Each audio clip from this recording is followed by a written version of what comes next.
Every successful person got there by going through tough times. Success is a hard-ass teacher who likes to knock you around along that journey. You know, it takes real guts to not give up and keep going. We'll hear stories about failures and how these leaders flip the script to create success. I'm John Schultz. Join me and let's discover how success is never really overnight.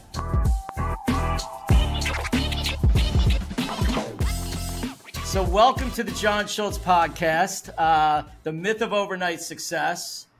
I say that every time because, you know, most of my life I've been listening to stories that happened and success happened and no one ever really understood how hard it took to get there, especially when it comes to entrepreneurs. We have an amazing guest today, very excited, Chris Riccobono, the founder of Untuckit.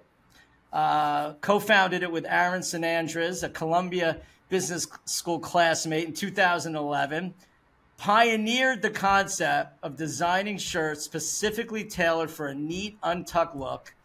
Thank God, because the minute that you did that, I ran to however I could get it. I know Leo DiCaprio went to a store for 3 hours. It was online there. I stayed online for 3 hours and tried to get every model I possibly could.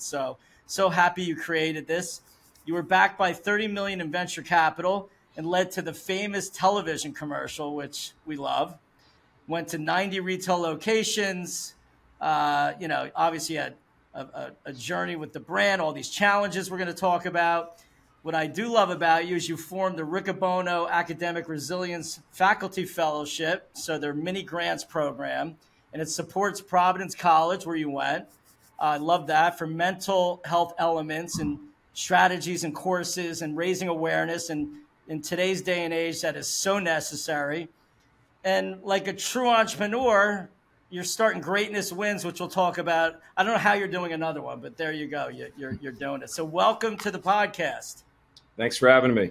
If you see me looking around, it's because I have 4 kids under 5, so I'm always worried they're going to show up out of nowhere.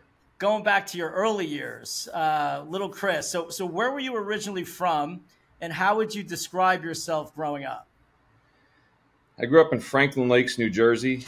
Played a lot of sports. That was kind of my focus. I started playing tennis at a young age, ended up playing tennis through college. I had a great upbringing. My dad was a doctor, had 2 sisters.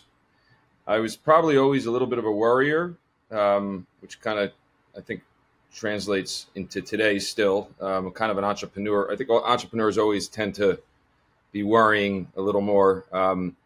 So I was always thinking about what am I going to do in life. I was worried about that even at a young age because I was never the smartest guy in my class, and it was just something that was on my mind that I know a lot of young kids don't think about, that I was thinking about, in high school of what job am I going to, because my dad was a doctor. So a lot of people do what their parents do, or they go in that direction. And being a doctor had changed, and my dad was kind of advising against that. So I was saying, well, what am I going to do? Go into finance, which is what everyone from our area, Bergen County, goes into. And I didn't have the connections that my friends had. So I just think as a young age, I was always like, where am I going to end up? What am I going to do? But like I said, I spent most of my time playing sports, soccer, basketball, tennis, and I went to Don Bosco Prep and played tennis there for 4 years, and then went on to Providence College and played there for 4 years.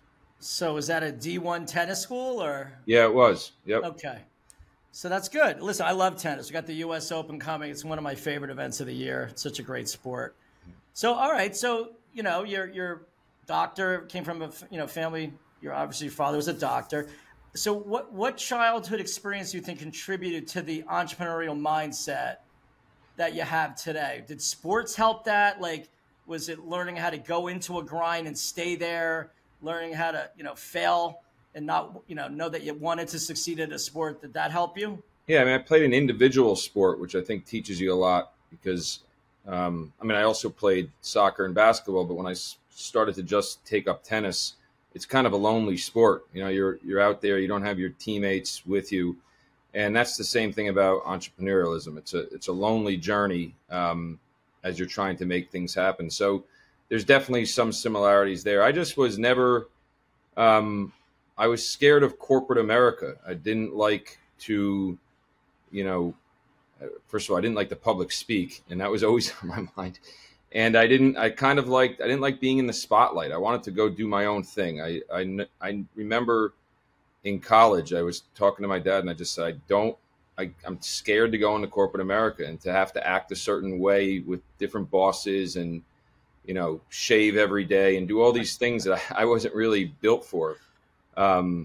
So I think, and I always wanted to, I knew that I would work a lot harder if I loved what I was doing. And I was willing to work all day, literally all day, but it had to be on something I wanted to do. So did you feel the difference with that, with the three sports, right? You picked tennis, obviously. Yep. I mean, obviously you're an athlete, right? So you had natural ability on a lot, and you don't really know how far you're ever going to get in any of them. But is that what made you decide that? You never know. I mean, looking back from the sports side of things, I wish I had played all sports through high school. I think a lot of kids, you forget that the odds of you going pro are very small. Right. So looking back, I love soccer. I wish I had played soccer, but tennis is a pretty big commitment. And, I was focusing on that. I get pretty addicted to something when I get into it, whether was tennis or just, from an Untuckit perspective. I had tried, I'm kind of jumping all over here, but I had tried so many ideas. And when I graduated college, like I said, I knew I did not want to go into finance, and that's where everyone was going into in 2001, or 2000 when you kind of think about where you're going. Obviously, 9/11 had a little bit of an impact on everything, but I also knew that you can't just be an entrepreneur. I think that's an important lesson I'm always teaching younger guys. Like, that's not a job opportunity. It's not like, I'll go into finance or I'll become an entrepreneur. You become an entrepreneur, you need a lot of luck and you need that idea. So you have to continue to pursue other pathways while you're hoping to become an entrepreneur. So in my mind, and I know this isn't the exact question he asked, but in my mind, I said, let me pursue a career with flexibility that would allow me to work on my ideas, more than if I had a 6 a.m. to 7 p.m. finance job. So that's kind of how I decided but I was always thinking kind of, what am I going to do next to hopefully one day become an entrepreneur, but I didn't have an idea at the time. So you can't just be an entrepreneur if you want to be one. No, and you did that. I mean, listen, you're very busy doing your work and, being an athlete in college. You got out, right? And then you, I guess you got a job. What was your first job? I know you tried to start some startups early on. I guess Love for the Little People and Pardon the Vine. L4LP.com. Everyone laughs at that one, but it was actually a great idea. First dating site for little people, but it didn't go anywhere. But no, I was going to be I became a pharmaceutical rep because I knew there was tons of flexibility. It's a decent first year salary, right when you get out of college. And I knew that it would allow me a few years to work on things, during the day while I was, on these sales calls. But what I wanted to do was continue to progress as I wasn't able to come up with an idea. And I was so young back then. I got a job at GE Healthcare to eventually sell medical equipment. And I joined their technical sales and leadership training program. Right when I got into that, I spent all of the time in the technical sales and leadership training program studying for my GMATs with a goal to try to get into Columbia Business School, which was well above my intelligence level. But I was thinking, how can I figure this out? Because I figured if I got into there, it would buy me a little more time. And then if I wasn't able to think of an idea, then I would maybe switch back. At that point, I was thinking about going back into finance, but with an MBA. So I took my GMATs, I applied to Columbia, just had a great interview, got waitlisted, and somehow got in. I still to this day don't know how. But that allowed me to actually, funny enough, that's where I met Aaron, my partner. A lot of people can't decide whether getting your MBA, even at a top school, actually does anything. I think in the world of finance, these guys don't really care, but they always say that networking is one of the great reasons to do it. So I met Aaron there, and I came out in 2008 still with no ideas and started to panic a little bit because I was getting older. I was probably 28 years old. Started interviewing for hedge funds at the bottom level, like the $35,000 a year, with guys who were 30 and would have been, guys who were 25 and would have been my boss. And luckily in '08, the market crashed. So I did not get a job there.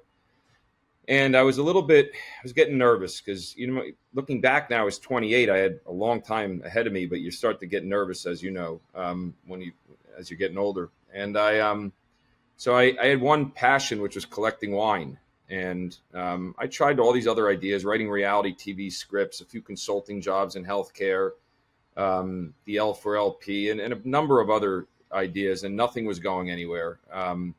So I said, let me try to, at the time, there was a guy named Gary Vaynerchuk, who's pretty well known by everyone now. No one was filming things 15 years ago. Now every single thing is filmed.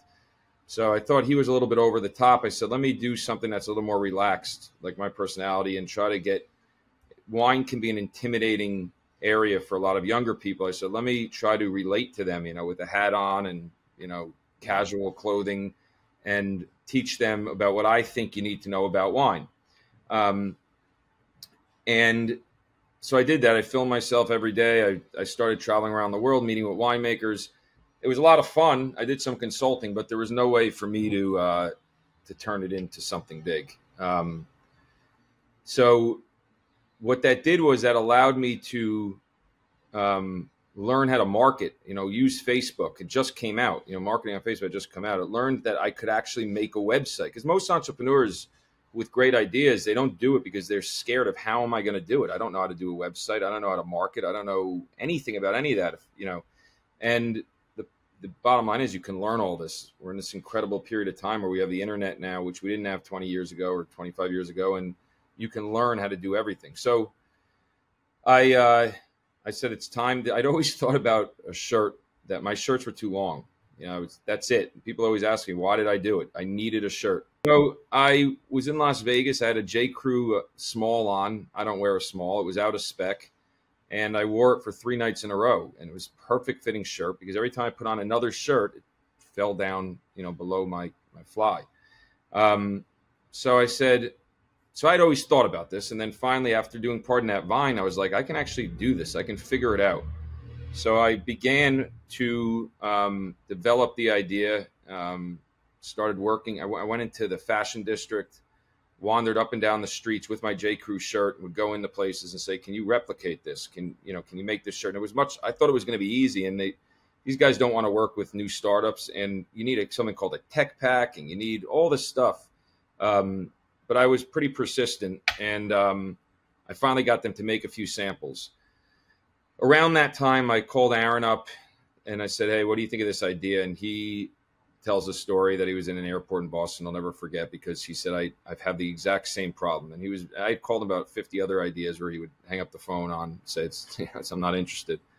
So I started socializing the idea to all my friends, and everyone's face would light up that they had 20 shirts in their closet. Now, remember, this was a time when 5 days a week you were wearing a dress shirt, and 2 days a week you were wearing a casual shirt, because everyone was going to work 5 days a week. Everyone was dressing up. If you went to a restaurant, you dressed up. So they'd say, I have 25 shirts in my closet. I can wear one untucked, right, which is typically an out of spec shirt. Or they go get them fixed at the tailor. But getting a shirt fixed at the tailor is 50% chance that it's going to work. It's either going to be too short, too wide. So it was amazing, the excitement, but I always thought it must exist. These guys aren't dumb. Polo, J. Crew, like Brooks Brothers, they've been doing it. Why would they not just make this shirt, right? It's so easy in my mind. But anyway, I was getting desperate. I said, let me just do it. So I went to try to raise money, and you can imagine going to an older, wealthy guy and explaining that you want to launch a company that's got a shorter shirt. Number one, they didn't get it. Number two, they kind of laughed at it. So we only raised $150,000 from basically my friends, $5,000 increments. Can't do much with $150,000 when you launch a company that you need to build and then market and buy inventory. So Aaron came on we both had full-time jobs. We worked, around the clock. We set up shipping in Hoboken. We'd go to a storage unit. We started by shipping out of my apartment, and every day the boxes would grow. The neighbors would get more annoyed, asking me what I was doing. But at this time, you're still at your GE job, right? Yeah, I'm full-time at GE. And you're in sales for them, yep. right? Yep. So, and before we keep moving forward, the impact of knowing how to sell as an entrepreneur, I think, is if you can't sell your own product, I know it's all the trials and tribulations of getting it made, What do you think the impact was of learning how to be a salesperson before you actually started your own product? Yeah, I mean, sales is the most, everyone's in sales. I don't care if you're a doctor or a lawyer. So sales is, I think, the most important skill set. It's funny. The reason I was able to continue to do so well at GE was because I became, my sales strategy was become friends as opposed to being kind of a sales rep. And I'd go in there and talk about my Untuckit journey that I was doing on the side, and they as opposed to an annoying sales rep who came in there pushing an MRI on them, they just became interested in talking about Untuckit, and they knew that that's what I would be doing. But when they wanted to buy, they bought through me because we became friendly. But yeah, sales is, even to this day, every second of my life, I'm legitimately selling, right? To this day, even after 12 years of Untuckit. Now I'm starting over with GW, but that's why I think it's so important to know what you are. Yep. Because you may be the greatest idea person on the planet, but if you don't have the ability to be a salesperson, I don't even call it sales. It's like getting someone to believe in what you're doing, the idea that you're presenting. It doesn't go. It dies on the vine, right? I agree, 100%. Yeah, they have to see your passion, and that's when they're willing to invest in you. All right, so here you are, you're doing, and what I thought was interesting about your story, the Warby Parker guys, they also did not quit their day job until they felt they had enough traction to move on. Like, everyone thinks you have to just throw everything away that you're doing. And so tell us your thoughts on how did you get through having they're called side hustle now, right? Well, it's the like I said, going back to, you can't become an entrepreneur. That's not a job. So anyone who ever asks me, I say you cannot. First of all, if you have a job, you don't have to pay yourself. There's less stress and risk. You can last 2 years longer by not paying yourself. If I'm paying myself $100,000 a year or $50,000 a year over 3 years, if Aaron and I did that, over 4 years, it took us about 4 years to take off, we would have been minus $600,000 or $500,000. So that's the first thing. The second thing is, the stress would become overwhelming. I mean, if you're going to fail or you're out of a job on the street, that no one wants to be in that position. So, but at the flip side, you have to be willing to work 20 hours a day. I mean, but I used to get up so excited to do Untuckit stuff. I didn't even want to get out of bed to do GE stuff. It just didn't excite me. So, but you got to keep your job. Now, listen, I understand if you're in derivative sales for Goldman Sachs, you're not going to be an entrepreneur, right? And so you got to plan this. Like, if you really want to give everything you have into trying to be an entrepreneur, number one, you want to start, if you can, before you have kids, of course, that's another issue. And number two, you want to, because you just don't have the time, because you need to be working 20 hours a day. And number two, you want to keep your job. So young entrepreneurs don't think about that. They come out of college and say, I want to be an entrepreneur. But, very few people make it.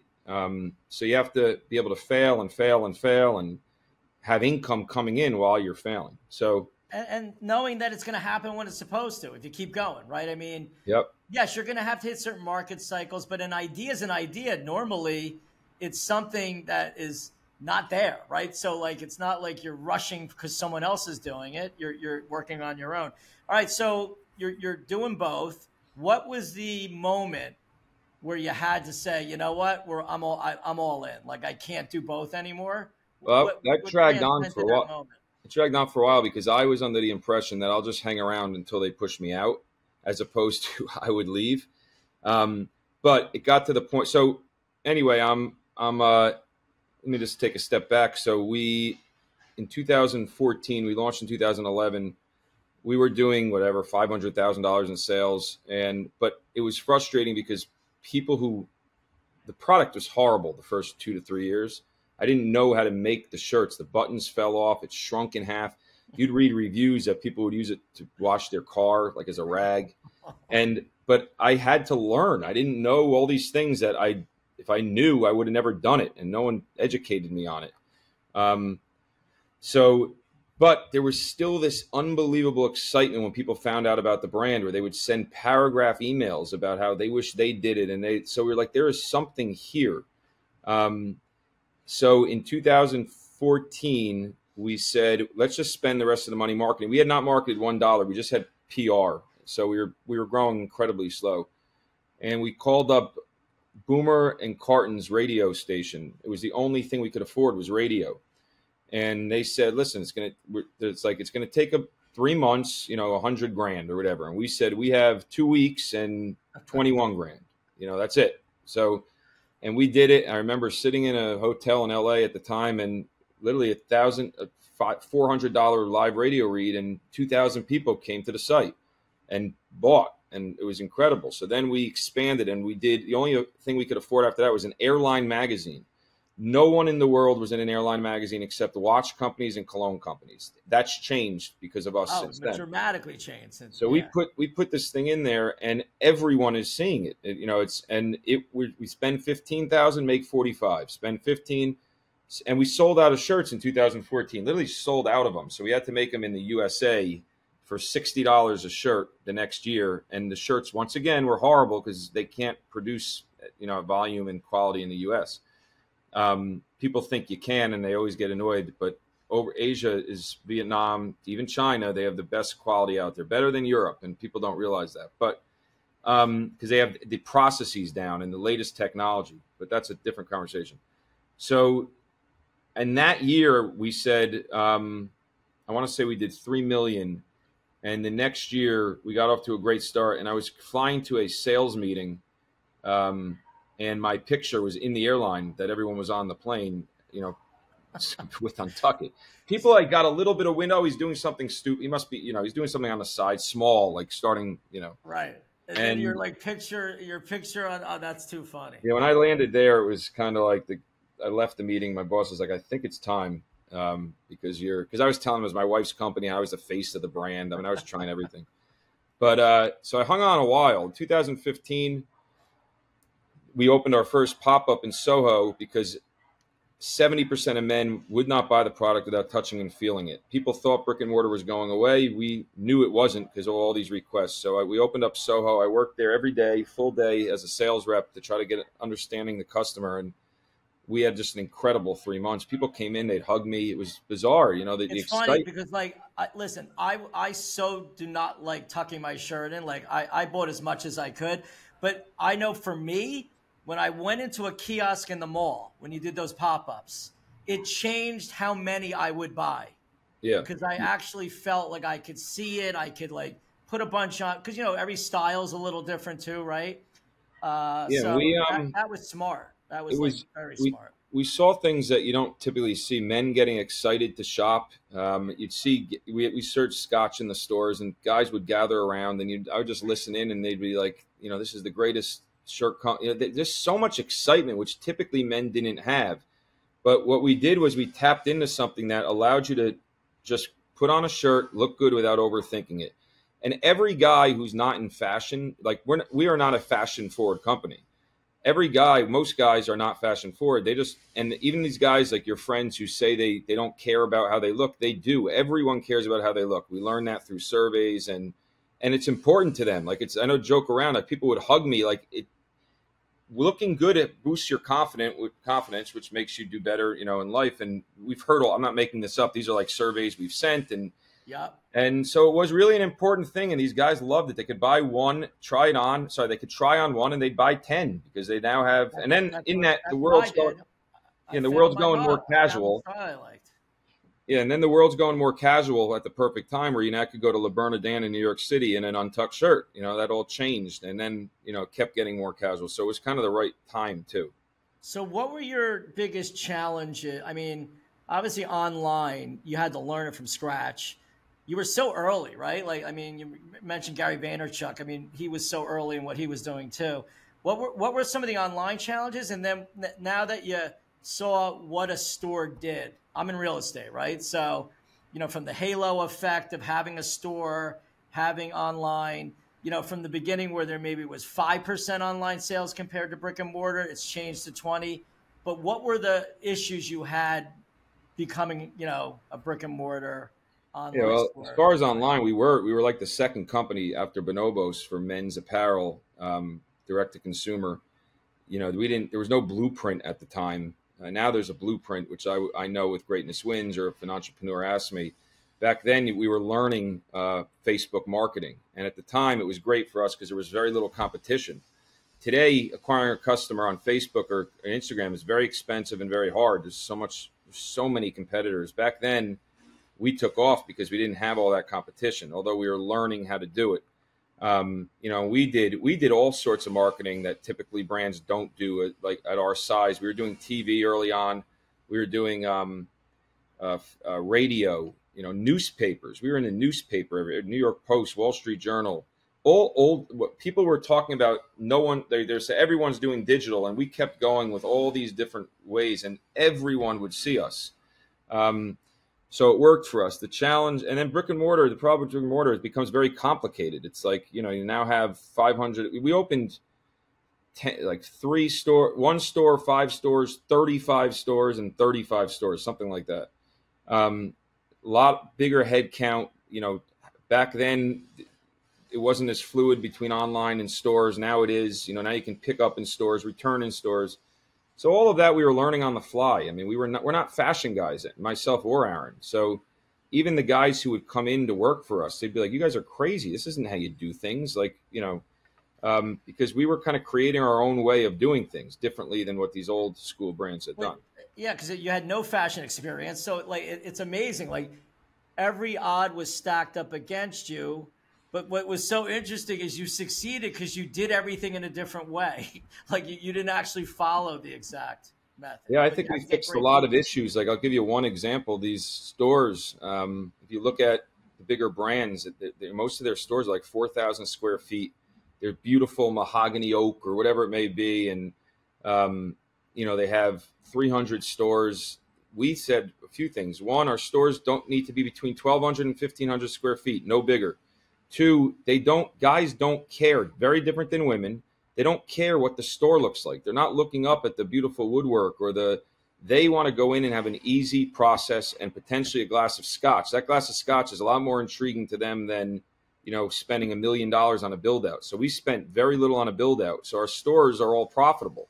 That's not the case with the competition, but that was just doing things a different way, not focusing on beauty, focusing on the process of shopping with us, which is very easy. We have try-on shirts. We have an iPad. You walk up, you try on your shirt, you pick your shirts, you have a glass of scotch if you want it, and you leave.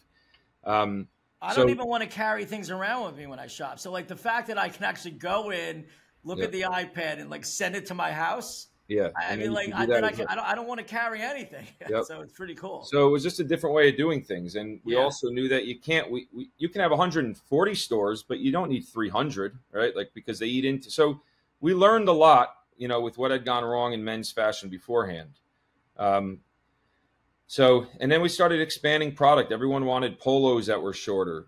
Everyone wanted a sweater that fit with their untucked shirt untucked, a sports jacket that fit with their, and then pants really has no connection other than people trust our quality and their experience. So we started growing pants. Yeah. Once you're there, why not? Right. Yeah. Or pants is our fastest growing product right now, funny enough, out of everything. So we now, I don't want to speed it up too fast, but we were, just to talk about the journey of an entrepreneur, everything was going right. We had a massive year in 2019. Every single company out there copied us, which was the most flattering from achievement perspective, that we said, wow, we started this out of our house as a sales rep at GE. And now the companies have been around for 50, 60, 70 years, have changed their whole strategy. J. Crew had an Untuckit weekly call. It was called Untuckit. And it was Mickey Drexler yelling at his employees as why we were growing, and able to sell shirts in our stores. And then you'd go J. Crew, Gap, Banana Republic, Brooks Brothers, Vineyard Vines built out a section, shirts meant to be worn untucked. Now, Vineyard Vines, that's not an untucked guy, right? That's a tucked in guy. Totally. And luckily we were scared, but we had already had our brand. People think of just like a tissue or a Kleenex or a Xerox and copy machine. An untucked shirt is called an Untuckit to most people. Well, listen, how important that's to me, that's the genius.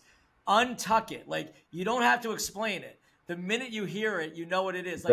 How did you come up with that name? The best decision I ever made. It's the difference between being here today and having never, I would have been, if it was Chris Riccobono's shirts or something like that, everyone said that we were idiots and we weren't sophisticated enough. It should be in cursive and it's got to be a really high-end name.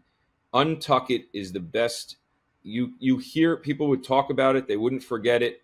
It's now, if someone's wearing a J. Crew Untucked shirt, I say, oh, I saw an Untuckit. It wasn't even an Untuckit. It was an Untucked shirt, right? So what's happened now, just so you know, all these brands that in 2019, everyone was being overvalued because it was all about growth. It wasn't about profitability. And these brands would be doing 50 million in sales and get an $800 million valuation, or 150 in sales and get a $4 billion valuation. And all those brands are struggling like you wouldn't believe today, because at the end of the day, they weren't brands. They were fads. They were Untuckit. And I'm not saying this arrogantly, but Untuckit is a brand. It's memorable. It's known. It's not going anywhere. No one's replacing it, because even if you copy it, you're going to be using our name when you're selling it. So it's amazing that Untuckit, just that strange name, and shirts designed to be worn untucked must have taken a year to come up with. If you're into marketing, you know that that type of stuff really matters. And so Untuckit, shirts designed to be worn tucked, is just such a catchy phrase. Well, it's used like in bylaws, like you can wear an Untuckit, like to a golf club. It's There's like a lot crazy. of courses who do that. Yep. It's like nuts. It's like they don't say you can wear your shirt untucked. They say you can wear an Untuckit type shirt. So yeah, it was the best thing that we did. I think that's the most amazing. I mean, the name to me is brilliant. All right, so you were talking about, obviously COVID was coming. Oh yeah, along. so we were about to sell in 2019. We had 15 letter of intents coming in. Sorry, 2020, February 27th, 15 letter of intents coming in for a pretty big number. And we had to shut down the process. And by April or May of 2020, we were on the phone with bankruptcy attorneys because we were going to have to go bankrupt. So it was the dream was over. Like, we never sold. We had taken some money off the table. We did raise money one time. We took money off and put it on from Kleiner Perkins. And it was very rare that you'd only we put $8 million on the books by 2019. The equivalent companies like a Bonobos had 200 million on. So we were operating very efficiently. It had worked out, but when Corona came, you needed to be cash rich, and we weren't. And we had just opened 35 stores in 2019. So there was not everything we had done right and we're doing right. It didn't matter. It was over. Like, we were bleeding cash. And then it wasn't that people always say, well, why don't you still do good online? Because people were wearing T-shirts. No one was going out. They weren't wearing button-down shirts. We survived by people buying our polos and tees like this one. But you still couldn't grow. And, it was so we owed more money than you can imagine. Our debt went through the roof, and the guy said, you have to declare bankruptcy. I was like, what happens if I do that? He's like, you don't own anything, and they're going to walk you out of your office. So that was bad, to say the least. And I just bought a new house. I was, so I was like, this is incredible. And I was like, there was no solution. Like, it's not usually there's a solution with Corona. 7 years in at that time? How many years in? 7 years in, yeah. 8 years in. 8 years but the funny thing is, every time you turn on the news in the morning, it was like, we don't know if this is ever going to end. Remember, it got to that point? Like, is it so what? It was unbelievable. Like and it was crazy because it's terrible. I wouldn't even, So anyway, we called all our vendors, our landlords, our 85 it wasn't 80 landlords because you had the big malls. And then we called all of our factories and we said, guys, we will be the best brand coming out of Corona because we are a casual shirt where you can still look good. And we were the fastest growing men's apparel brand before it happened. And we are going to open more stores. That many companies are dying right now. All these companies were declaring bankruptcy. J. Crew declared bankruptcy. Brooks Brothers declared bankruptcy. You got to hang with us. And everyone was great except one landlord. Everyone was amazing. And they let us push out our payments and we survived. And then last year, we had our best year ever. We became profitable. And we were able to do what no one's able. If you're an entrepreneur in direct-to-consumer brand, you try to do one thing. At some point, you need to convert the ability. You need to lower marketing spend and still grow. Because once you lower that marketing spend, that's the only way to get profitable. And the question is, are you going to die or is your growth going to go down? And for some reason, ours kept going with massive reduction in customer acquisition cost. And that's because we're known and the referrals went way up. So here we are today. Listen, if you've been through Corona, and I'm sure your business was impacted. Well, listen, we own shopping center. I mean, it was no one's fault, right? Like it was the first time where no one caused it. I know, even if you were, like, wasn't the financial crisis where people were doing loans that they should so if you had to all work together as a team, I think, from your finance, your owners, landlords. Like, so everyone did the best they could. Yeah. And that's why we And all these got poor through it. restaurants that were around forever, these great ones in New York City, there wasn't a choice. And, they're, We tried to help as many people as we possibly could help. Obviously you can only go to a certain extent. Sometimes people, they just were not going to be able to get through it. But, yep.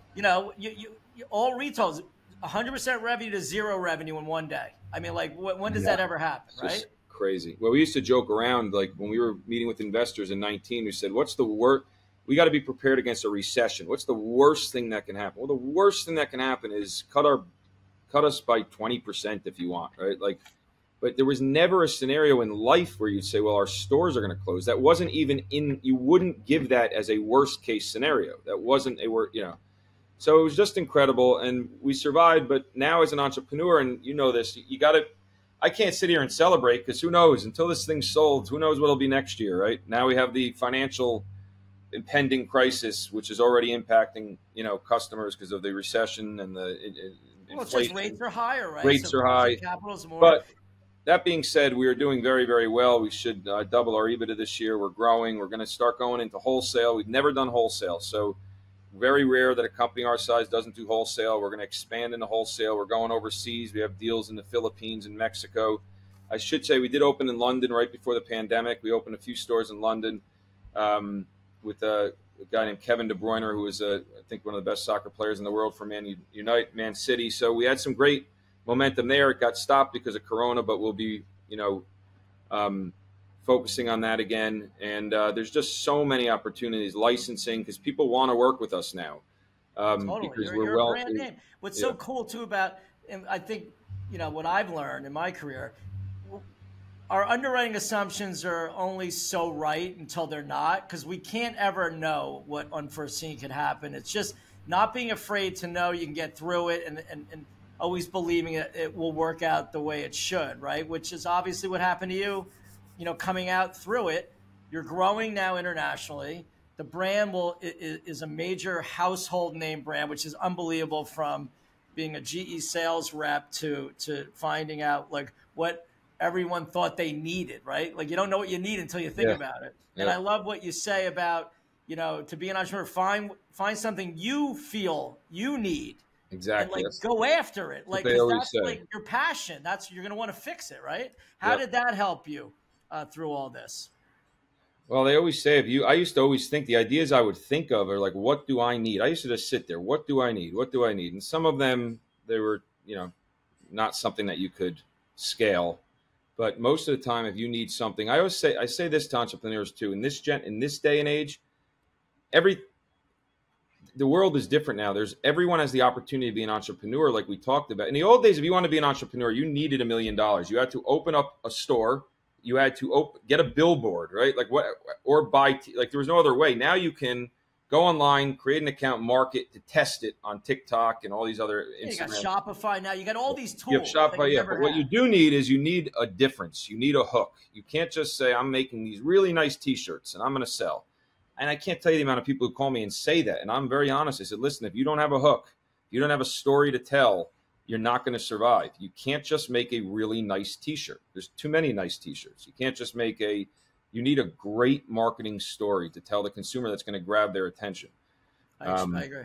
All right. So you do this, and thank God you're still around. I actually, even if I can't find something that I like from your store, a brand, I make my own Untuckits now. So it's amazing how, all the people that do sewing and fix shirts today are going to do a lot better in the future as well. But now you got it going. Like, what makes you start a whole nother thing? Like, this Greatness Wins. By the way, I love that name because you don't really understand what it is. So you'll want to read about it and find out what it is, which I think is cool. Like, why do this at this point in your career? You have 4 kids, you got a whole good thing going on. What made you do it? Yeah, I had some time over the pandemic because we were closed essentially, and there wasn't a lot going on. And I always need something to keep me excited, and I get bored very easily. So Untuckit was struggling along, and we were, I just had more time that I wasn't leaving the house, and so I was just thinking, what's something else I could disrupt? You know, what's an area that I could go into that I see another issue in the clothing space, which is now where I'm comfortable working in. And I bought I bought like 50, 60 pairs of athletic shirts and shorts from all the big companies, from all the athleisure companies.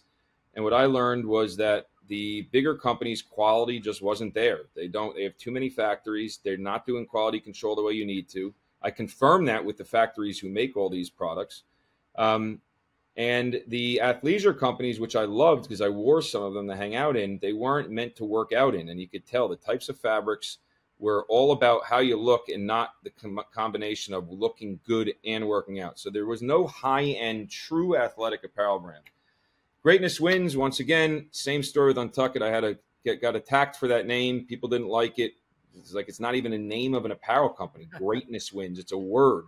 And I said, that's exactly why I want it. People are going to find it strange. They're going to hear it. They're going to Google it. They're going to remember it. And it has a meaning beyond for the youth who hopefully get into the brand. That greatness wins, right? And I thought, all right, I need a few great athletes tonight. So that was my first differentiators. Now I wanted more because you need storytelling, so important. So I said, originally I worked Drew Brees and Wayne Gretzky were investors and partners at Untuckit. And I went to them. They were two of the best ever. And I wanted a third. So I said, is there a better guy than Derek Jeter, right? One of the most respected athletes on and off the field. He's also an entrepreneur. He's a smart businessman. Had done a ton at Nike. Had the most best-selling sneaker outside of basketball ever. But I thought it was going to be impossible because he didn't do a lot of deals then. But I went after him, and he wanted to be really involved. He didn't want to be just a name. He wanted to be a daily, phone call, meetings, and have a say in what was happening. Eventually, Drew fell through for a variety of reasons. So Derek, myself, and Wayne launched it, and we wanted a female. So Derek loved Misty Copeland because she's in a unique sport, ballerina. My daughter's danced her whole life. She's it's a huge market. Yep. That sport. Yeah, so. it's great. So we launched, and we launched a year ago, and it's doing really well. We're now making a huge push into golf, like we discussed, because it's people love a new brand with a story, at these golf courses. So we're going to be doing that over the next few years. We're going to be launching a sneaker, our women's launch in October. So it is a really exciting brand. It is a competitive area because you have these massive athleisure brands now, like the Lululemons, but you also have the massive athletic brands. So it's not easy, but it's really fun to try to. You got to make sure that don't pill.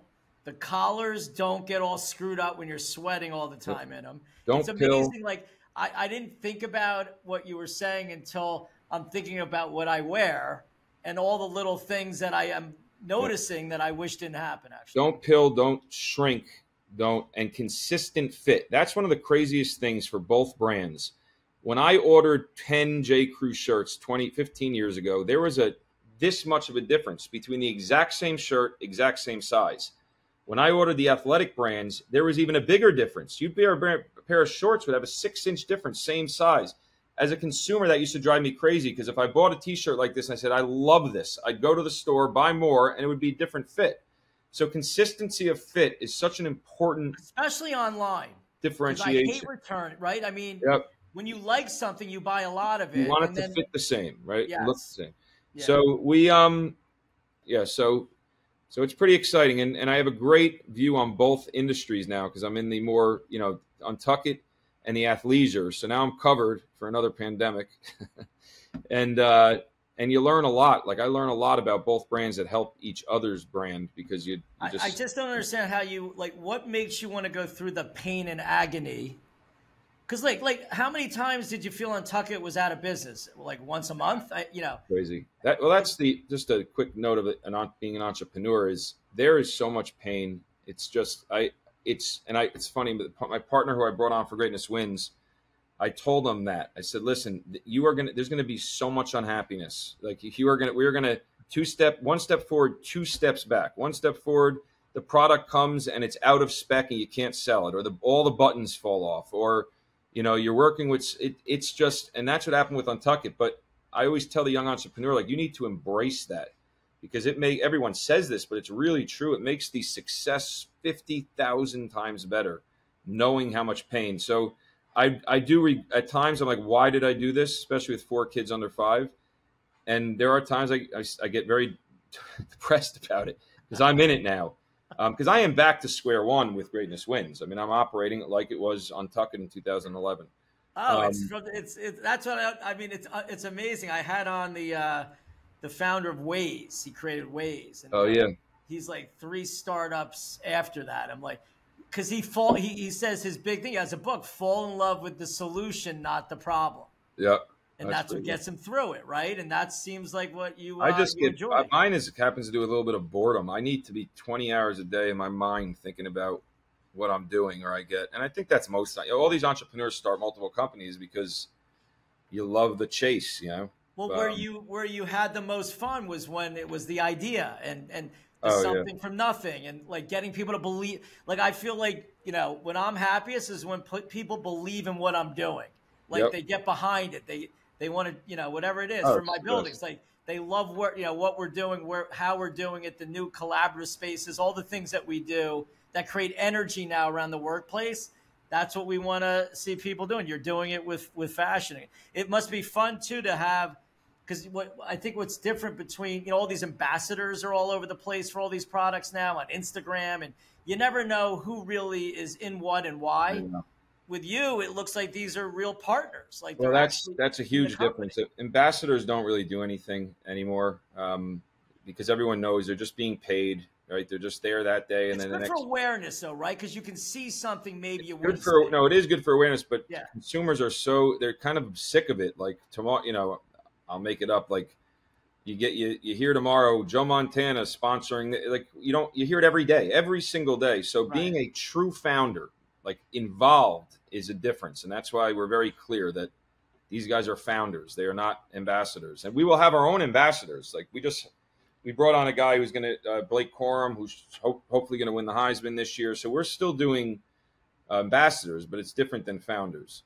No, I just watched Johnny Football. I don't know if you watched that Netflix movie with that football player that rose to fame. Manziel? Yeah. Oh, I do want to watch that. I heard it's pretty good. Yeah. These documentaries are great. All right. So, you know, thank you so much for doing this. I mean, your story, it's so exciting and energetic, and people need to hear it, because what I love about it, you know, start something on the side, like, you know, like, do what you got to do to keep yourself motivated. You obviously do your job, but like that, and it could always end up just being a hobby anyway. It doesn't matter, but at least you're trying to be creative and doing new things.